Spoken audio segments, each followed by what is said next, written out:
आज की इस क्लास में हम लोग जियोमेट्री का सेकंड पार्ट पढ़ने वाले हैं। इसके जो पहला पार्ट है, आप उस वीडियो को नहीं देखे हैं तो ज़रूर देख लीजिएगा, उसकी लिंक हम डिस्क्रिप्शन में नीचे दे देंगे। ठीक, आज ये जियोमेट्री का सेकंड पार्ट है। चलिए इसको स्टार्ट करते हैं। आज की जो क्लास होने वाली है वो त्रिभुज ट्राइएंगल पर होने वाली है। जो फर्स्ट पार्ट है वो रेखा एवं कोण के बारे में उसमें बताया गया है, एंगल और लाइन के बारे में। ठीक, आज की जो क्लास है वो ट्राइएंगल पर होने वाली है। चलिए त्रिभुज समझते हैं कि क्या होता है त्रिभुज। जैसे त्रिभुज का डिफिनेशन की बात करें तो तीन रेखाखंडों से घिरी बंद आकृति को त्रिभुज कहते हैं। ठीक है, तीन रेखाखंडों से घिरी हुई बंद आकृति को त्रिभुज कहते हैं। इसका नाम ए बी सी रख देते हैं। तीन रेखाखंडों से घिरी हुई बंद आकृति को त्रिभुज कहते हैं। ठीक, एक रेखाखंड, दो और तीन, और ये बंद होगा तभी इसको क्या कहेंगे, त्रिभुज कहेंगे। ठीक, इसका नाम ए बी सी, आप P Q R X Y Z कुछ भी दे सकते हैं और कहीं से भी लिख लीजिए, यहाँ से ए बी सी ऐसे लिख सकते हैं। ठीक, देखिए इसमें तीन भुजा है और तीन शीर्ष भी है। ठीक है, ये शीर्ष कहलाते हैं और ये इनकी भुजाएं हैं। ठीक, और इनमें जब तीन भुजाएं हैं तो तीन कोण भी होते हैं।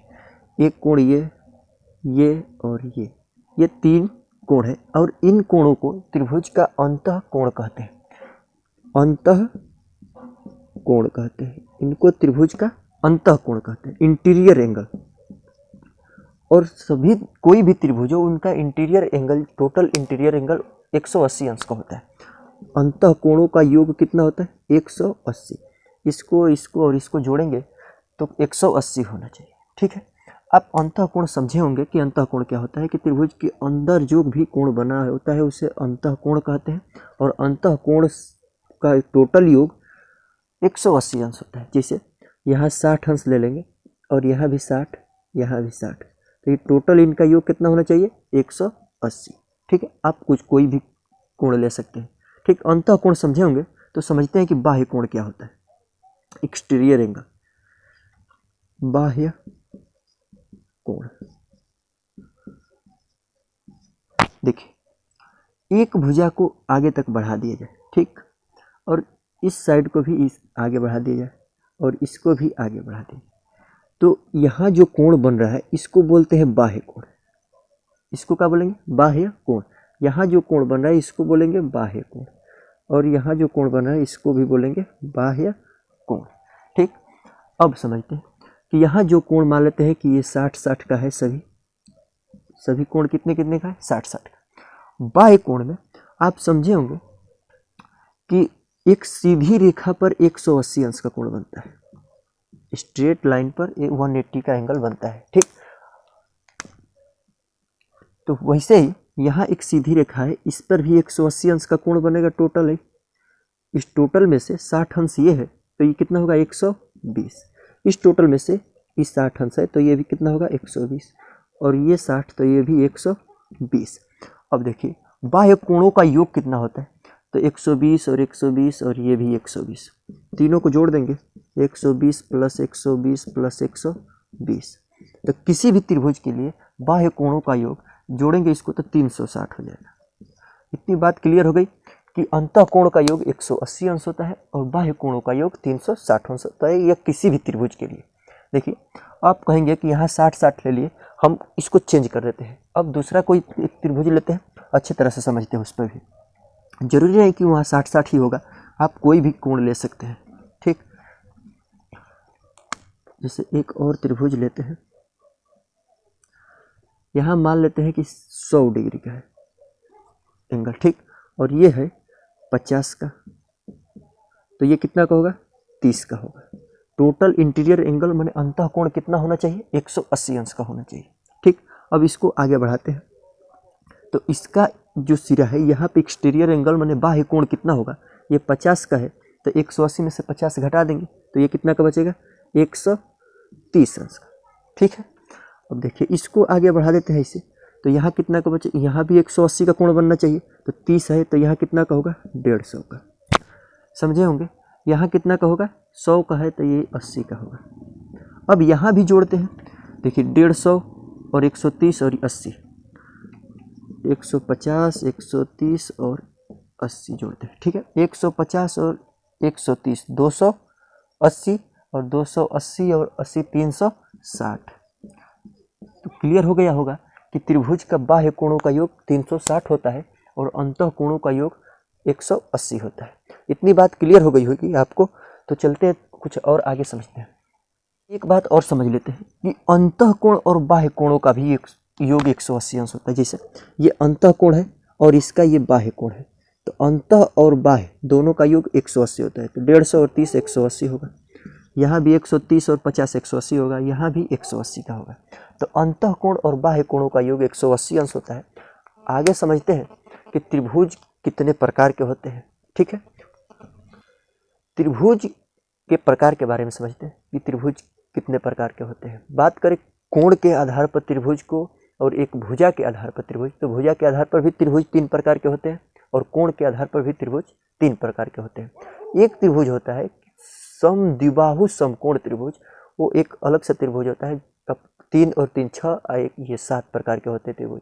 तो एक एक करके समझते हैं। पहले हम भुजा के आधार पर समझते हैं कि भुजा के आधार पर त्रिभुज कितने प्रकार के होते हैं। तो 3 प्रकार के होते हैं, समबाहु, समद्विबाहु और विषमबाहु। कोण के आधार पर त्रिभुज को समझते हैं तो न्यून कोण, समकोण और अधिक कोण त्रिभुज होते हैं। ये जो कोण के आधार पर त्रिभुज होते हैं इनको ज्यामिति में पढ़ना है, और जितने भी साइड के आधार पर है इनको पढ़ना है मेंसुरेशन में। चलिए देखते हैं। तो त्रिभुज भुजा के आधार पर पहले इनको समझते हैं। भुजा के आधार पर, भुजा के आधार पर त्रिभुज कितने प्रकार के होते हैं। भुजा के आधार पर त्रिभुज भी 3 प्रकार के होते हैं। पहला समझते हैं समबाहु त्रिभुज। समबाहु त्रिभुज इसको बोलते हैं इक्वल लेटरल ट्राइंगल। ठीक है, समबाहु त्रिभुज। और दूसरा का होता है समद्विबाहु त्रिभुज। समद्विबाहु त्रिभुज, ठीक, इसको बोलते हैं आइसोस्केलस ट्राइंगल। और तीसरा का होता है विषमबाहु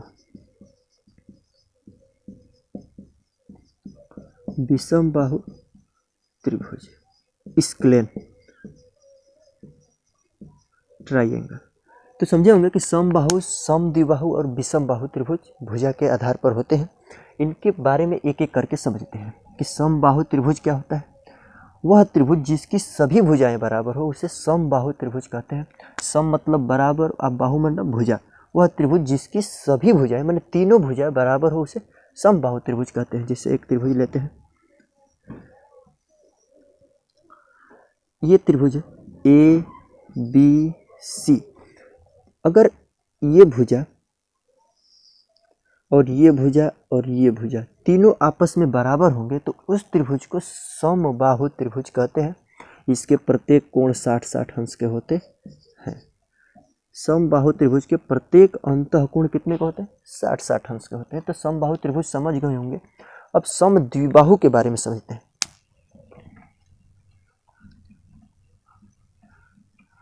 समद्विबाहु त्रिभुज क्या होता है? वह त्रिभुज जिसकी 2 भुजा बराबर हो, वह त्रिभुज जिसकी 2 भुजा बराबर हो उसे समद्विबाहु त्रिभुज कहते हैं। तीनों में से कौनों 2 को बराबर होना चाहिए। जैसे ये त्रिभुज है तो मान लेते हैं कि ये भुजा और ये भुजा आपस में ये दोनों बराबर हैं और ये तीसरी से मतलब नहीं है। तो ये 2 भुजा आपस में बराबर है तो समद्विबाहु त्रिभुज कहेंगे। कोई भी 2 भुजा बराबर होनी चाहिए। ये दोनों बराबर हो जाए, ये दोनों बराबर, ये दोनों बराबर। तो जिसकी 2 भुजा बराबर होती है उसे समद्विबाहु त्रिभुज कहते हैं। क्लियर हो गया होगा। एक बात और ध्यान में रखिएगा कि यदि किसी त्रिभुज की जितनी भुजा बराबर होती है उसका उतना ही कोण भी बराबर होता है। जैसे इसमें 2 भुजा बराबर है तो इसके 2 कोण भी बराबर होते हैं और भुजाओं के समूह कोण बराबर होते हैं। मतलब समूह का मतलब इस भुजा के सामने का कोण ये वाला और इस भुजा के सामने का कोण ये वाला आपस में बराबर होंगे। जैसे आगे पढ़ाए हैं कि समबाहु त्रिभुज में सभी भुजाएं बराबर होती है तो इसके सभी कोण आपस में बराबर होंगे, अंतः सभी कोण। ठीक, समद्विबाहु में दो भुजा बराबर तो दो कोण बराबर, इसके दो भुजा बराबर तो दो कोण बराबर, और यदि किसी त्रिभुज के दो कोण बराबर तो उसके दो भुजा भी बराबर होंगे। क्लियर हो गया इतना। अगर किसी त्रिभुज का एक भी भुजा बराबर नहीं है तो उसका एक भी कोण भी बराबर नहीं होगा। आगे पढ़ते हैं विषम बाहु त्रिभुज। विषम बाहु त्रिभुज, सुनिएगा, विषम बाहु त्रिभुज मतलब वह त्रिभुज जिसकी कोई साइड बराबर न हो। तो जब किसी त्रिभुज की कोई भी साइड बराबर नहीं होगा तो इसका कोई भी कोण बराबर नहीं होगा। आपको समझ में आ गया होगा कि समबाहु, समद्विबाहु और विषम बाहु त्रिभुज क्या होते हैं। अब समझते हैं कोण के आधार पर त्रिभुज कितने प्रकार के होते हैं। तो 3 प्रकार के ही होते हैं, न्यून कोण, अधिक कोण और समकोण त्रिभुज। उनको भी अभी समझ लेते हैं, ठीक है। चलिए, तो कोण के आधार पर यहाँ लिख देते हैं कोण। कोण के आधार पर पहला होता है न्यून कोण, न्यून कोण त्रिभुज, न्यून कोण त्रिभुज, इसको बोलते हैं एक्यूट एंगल ट्राइंगल, ठीक है। दूसरा का होता है समकोण, समकोण, समकोण त्रिभुज, right angle triangle, right angle triangle. तीसरा होता है अधिक कोण त्रिभुज, अधिक कोण त्रिभुज, अधिक कोण त्रिभुज, ऑब्ट्यूज, ऑब्ट्यूज एंगल ट्राइंगल, इसको बोलते हैं एक्यूट, एक्यूट एंगल ट्राइंगल। सुनिएगा, एक्यूट एंगल ट्रिंगल और right angle triangle, obtuse angle triangle मतलब न्यून कोण त्रिभुज, अधिक कोण और समकोण त्रिभुज किसे कहते हैं, बारी बारी से समझते हैं। न्यून कोण का मतलब आप कोण के बारे में अगर नहीं जानते हैं तो इससे पहले वाली वीडियो देखिएगा, उसका लिंक डिस्क्रिप्शन में दिए हैं, ठीक। न्यून कोण का मतलब वह कोण जिसका मान 0 से बड़ा और 90 से छोटा हो। 0 से बड़ा होना चाहिए और 90 से छोटा होगा तो उसे बोलते हैं न्यून कोण। तब बोल सकते हैं कि वह त्रिभुज जिसके तीनों कोण 90 अंश से कम हो और 0 से बड़ा हो तो उसे बोलते हैं न्यून कोण त्रिभुज, एक्यूट एंगल।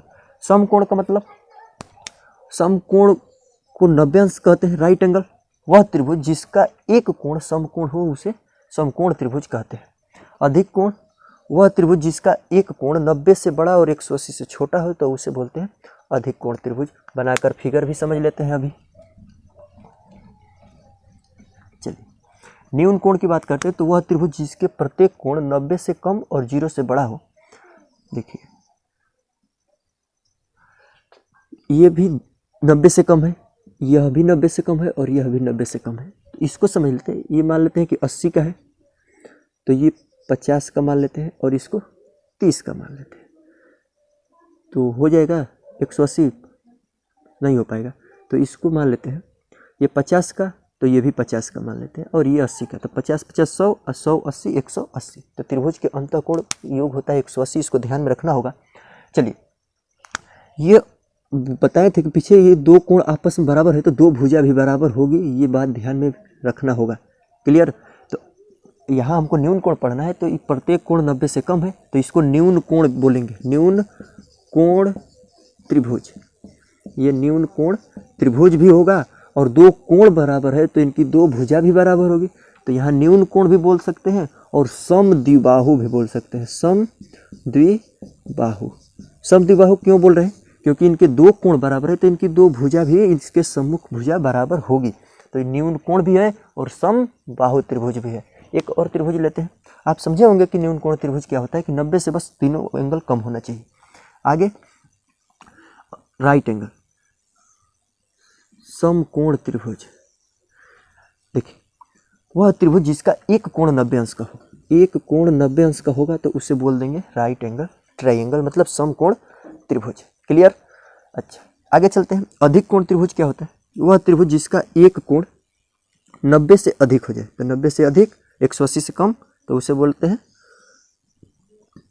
अधिक कोण त्रिभुज। तो 90 से अधिक मान लेते हैं कि 110 का हो गया, और ये दोनों, ये 110 का हो गया तो इसको मान लेते हैं कि ये 40 का, तो 110 और 40 150, और इसको मान लेते हैं 30 का। क्लियर? आप समझ गए होंगे कि न्यून कोण, समकोण और अधिक कोण त्रिभुज क्या होता है। अब एक और त्रिभुज होता है जिसको बोलते हैं समकोण समद्विबाहु त्रिभुज, उसके बारे में भी समझ लेते हैं। समकोण समद्विबाहु, समकोण समद्विबाहु, देखिए लिखने से ही पता चल जा रहा है कि समकोण का मतलब 90 अंश होगा और समद्विबाहु का मतलब दो भुजा भी बराबर होनी चाहिए। तो समकोण समद्विबाहु का मतलब ये समकोण तो बना रहा है और इसकी दो भुजा भी बराबर होनी चाहिए। तो मान लेते हैं कि ये दोनों भुजा आपस में बराबर है। क्लियर? तो इसको बोल देंगे कि समकोण समद्विबाहु है, और जहाँ कोण 90 अंश का बनाता है इसके सामने की भुजा को कर्ण कहते हैं, कर्ण। क्लियर? अब देखिए एक बात और समझ लीजिएगा, आपको क्लियर होगा कि कोण कितने प्रकार के होते हैं और कौन कौन होते हैं। अब देखिए प्रत्येक जितने भी त्रिभुज होते हैं, जितने भी त्रिभुज होते हैं उनके दो भुजाओं का योग तिसरकी से सदैव बड़ी होती है। जैसे त्रिभुज की 3 भुजा होती है, कहेगा कि एक 3, 5 और 8 सेंटीमीटर साइड वाले भुजा वाले त्रिभुज बनाइए। तो सुनिए एक बात आप ध्यान में रखिएगा कि किसी भी त्रिभुज को अगर बनाना होगा तो उसकी दो भुजाओं का योग तीसरी से सदैव बड़ा होगा, और बड़ा नहीं होगा तो त्रिभुज नहीं बन पाएगा। तो इसमें देखते हैं दो भुजाओं को जोड़कर 5, 3, 8, इससे बड़ा है नहीं तो त्रिभुज नहीं बन पाएगा। जैसे इसको खींच लेते हैं, ये 8 सेंटीमीटर का मान लेते हैं कि एक लाइन है, इस पर एक 5 सेंटीमीटर और इसको 3 सेंटीमीटर। क्लियर? ये 3 सेंटीमीटर और ये 5 सेंटीमीटर। अब हम इसको त्रिभुज बनाना चाहते हैं तो इसको मिलाएंगे, तो 5 सेंटीमीटर मान लेते हैं इधर लाएंगे तो यहाँ तक आएगा, यहाँ तक मान लेते हैं कि आएगा, और 3 सेंटीमीटर को मिलाना चाहेंगे तो इसको लाएंगे इधर तो ये यहाँ तक आएगा। अब ये 5, 3, 8 मतलब इसी लाइन पर बन जाएगा तो त्रिभुज बन ही नहीं पाएगा। ठीक? कम भी होगा तो नहीं बन पाएगा, सदैव बड़ा होना चाहिए। क्लियर? तो हमें उम्मीद है कि आपको ये वीडियो अच्छी तरह से समझ में आ गया होगा कि त्रिभुज और त्रिभुज के प्रकार और इसके कोण, अंतःकोण, बाह्य कोण आप अच्छी तरह से समझे होंगे। अगर फिर भी कोई दिक्कत है तो कमेंट करके बताइएगा, मैं फिर से वीडियो बना दूंगा इस पर। ठीक है? ये वीडियो उनके लिए था जिनको ज्यामिति नहीं आता है, ये वीडियो उनके लिए नहीं था जिनको ज्यामिति अच्छी तरह से आता है। ठीक? आप कृपया जिनको आता है वो नहीं भी देख सकते हैं, और जिनको नहीं आता है वो कृपया देखिएगा। ठीक? अगर नहीं समझ में आएगा तो बताइएगा कमेंट बॉक्स में। फिर मिलेंगे इसके अगले पार्ट में जिसमें समरूप और सर्वांगसम त्रिभुजों के बारे में बात करेंगे इसके अगले पार्ट में। और चैनल के प्लेलिस्ट में मैंने इसका एक प्लेलिस्ट बना रखा है ज्यामिति त्रिकोण, ज्यामिति जियोमेट्री नाम से। ठीक? उसमें क्रम वाइज इसकी वीडियो मिलेगी। पहले लाइन एंड एंगल का मिलेगा, उसके बाद ट्राइंगल का, उसके बाद आपको मिलेगा क्वाड्रिलेटरल का, उसके बाद सर्किल का, और उसके बाद पॉलीगॉन्स मतलब बहुभुजों का। मतलब क्रम वाइज से मिलेगा प्लेलिस्ट में आपको वीडियो। तो अच्छी तरह से समझ होगा। जय हिंद, मिलेंगे अगले वीडियो में।